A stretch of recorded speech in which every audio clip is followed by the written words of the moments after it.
La France agite le chantage au visa contre les Algériens. Les relations entre la France et l'Algérie traversent une nouvelle zone de turbulence.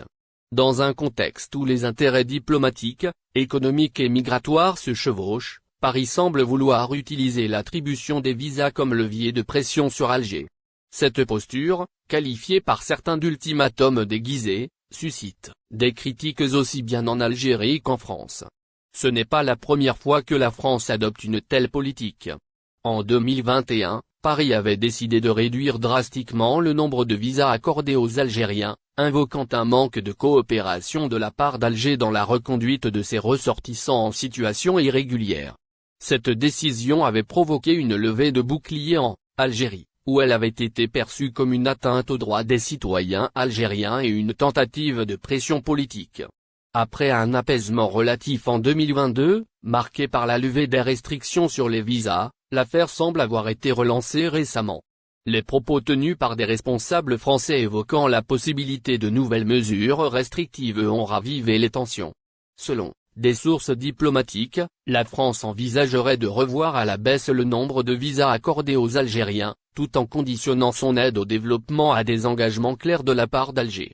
Un incident déclencheur. La dernière escalade de chantage au visa remonte à un différend autour du renvoi d'un citoyen algérien de France. Selon les autorités françaises, ce dernier aurait dû être accepté par l'Algérie dans le cadre des accords bilatéraux relatifs à la gestion migratoire. Alger, de son côté, a refusé l'entrée de l'individu, arguant que les procédures légales et administratives n'avaient pas été respectées par Paris. Ce refus a provoqué une réaction musclée de la part des responsables français, certains allant jusqu'à évoquer une possible suspension de certaines facilités accordées aux Algériens en matière de visa. Une telle décision, si elle venait à être appliquée, pourrait affecter les relations bilatérales déjà fragiles entre les deux pays. Réaction en Algérie au chantage au visa en Algérie. Ces déclarations ont été perçues comme une tentative de chantage. Le ministère des Affaires étrangères a dénoncé une campagne de désinformation et de manipulation, orchestrée par certains cercles politiques français. Alger insiste sur le respect des accords bilatéraux et condamne ce qu'elle considère comme une instrumentalisation des visas à des fins politiques.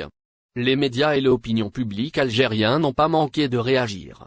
Beaucoup dénoncent une politique néocoloniale de la part de Paris, visant à maintenir une forme de dépendance ou d'influence sur l'Algérie.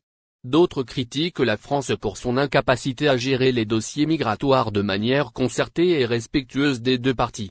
Les enjeux sous-jacents du chantage au visa. Derrière cette crise se cachent des enjeux plus profonds.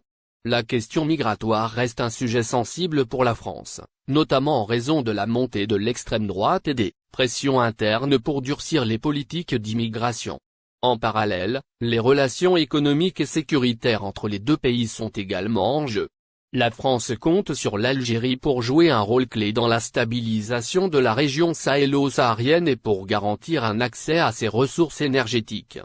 Cependant, l'Algérie, forte de son rôle stratégique en Afrique du Nord et de sa position dans le marché gazier, semble de moins en moins disposée à se plier aux exigences de Paris, encore moins au chantage au visa. Elle revendique une relation d'égal à égal, loin des pressions et des politiques paternalistes. Un avenir incertain. Cette nouvelle tension autour des visas illustre une fois de plus la complexité des relations franco-algériennes. Si les deux pays restent interdépendants sur plusieurs plans, les différends réguliers montrent que la confiance mutuelle fait souvent défaut. Pour apaiser la situation, un dialogue ouvert et sincère semble indispensable. Cependant, tant que les deux parties privilégieront des politiques de bras de fer, le spectre du chantage au visa continuera d'empoisonner leurs relations. Le véritable défi réside dans la capacité des dirigeants à dépasser les considérations immédiates pour bâtir un partenariat durable. Estrosi veut surveiller les finances des Algériens en France. La relation historique et complexe entre la France et l'Algérie se trouve une nouvelle fois au cœur des débats politiques, amplifiés par des tensions diplomatiques et des propositions controversées. Christian Estrosi, maire de Nice, a récemment suscité une vive polémique en avançant des idées pour exercer une pression accrue sur Alger, dans un contexte où les relations bilatérales sont déjà fragiles, notamment après l'expulsion d'un influenceur algérien refoulé par Alger avant d'avoir été jugé en France. Les déclarations d'Estrosi viennent ajouter de l'huile sur le feu. Dans un message publié sur X anciennement Twitter, Estrosi a exprimé son soutien à Bruno Retailleau, ministre de l'Intérieur, tout en énumérant des moyens de répliquer face à ce qu'il perçoit comme un manque de coopération de l'Algérie. Parmi ces propositions, 3 mesures se détachent particulièrement: la suspension des facilités offertes aux détenteurs de passeports diplomatiques algériens, la remise en cause des accords de 1968 qui régissent une partie des relations entre les deux pays, et surtout, la mise en place d'une surveillance systématique des transactions financières effectuées par les ressortissants algériens en France. La dernière proposition, celle de surveiller les flux financiers, a immédiatement attiré l'attention et suscité une vive controverse. Cette mesure, perçue par beaucoup comme discriminatoire, s'inscrit dans une série de discours et d'initiatives ciblant la diaspora algérienne, souvent prise pour bouc émissaire dans les débats sur l'immigration et la sécurité. Les défenseurs de cette idée arguent qu'elle pourrait permettre de lutter contre d'éventuelles fraudes ou financements illicites, mais ses détracteurs dénoncent une atteinte aux libertés individuelles et une stigmatisation injustifiée d'une communauté entière. Estrosi, pas le seul à avoir fait tacler l'Algérie. L'affaire entourant l'influenceur algérien, Boualem Naman, connu sous le pseudonyme Doualem, a pris une tournure inattendue, attisant les tensions déjà palpables entre la France et l'Algérie. Arrêté à Montpellier après une vidéo controversée sur TikTok, cet homme de 59 ans est désormais au cœur d'un bras de fer diplomatique et juridique, révélant des fractures profondes dans les relations bilatérales. Sa rétention administrative, prolongée de 26 jours par décision du tribunal judiciaire de Meaux, soulève de nombreuses interrogations sur les motivations politiques et les enjeux de cette affaire. Le point de départ de cette controverse remonte à une vidéo diffusée par Doualem, où il aurait tenu des propos violents en arabe, appelant à des actes graves envers un homme décrit comme un opposant au régime algérien. Ce contenu, signalé par le maire de Montpellier et le préfet de l'Hérault, a conduit à l'interpellation de l'influenceur, suivi de son placement en centre de rétention administrative à Nîmes. Cette mesure exceptionnelle reflète la gravité perçue de ces actes, mais aussi l'urgence avec laquelle les autorités françaises ont voulu agir.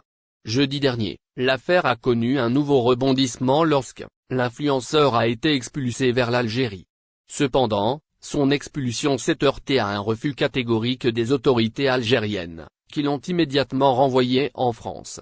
Selon le ministère français de l'Intérieur, cette décision d'Alger s'apparente à une humiliation, exacerbant les tensions entre les deux pays. Ce refus algérien de recevoir Doualem semble refléter un rapport de force plus large, où les relations entre Paris et Alger oscillent entre coopération forcée et méfiance réciproque. Pour les avocats de Doualem, la décision de prolonger la rétention est emblématique d'un climat politique tendu où leur client servirait de bouc émissaire. Ils dénoncent une détermination féroce à son encontre, mettant en lumière ce qu'ils considèrent comme une politique répressive à l'égard des étrangers en France. Ce point de vue est renforcé par les récentes déclarations de personnalités politiques françaises, comme le ministre de l'Intérieur Bruno Retailleau, qui a durement critiqué l'attitude de l'Algérie dans cette affaire. Les avocats ont d'ores et déjà annoncé leur intention de faire appel de cette décision devant la Cour d'appel de Paris, espérant une issue plus favorable. Du côté algérien, la réaction a été tout aussi vive. Le ministère des Affaires étrangères a rejeté les accusations françaises, dénonçant une campagne de désinformation orchestrée par des figures de l'extrême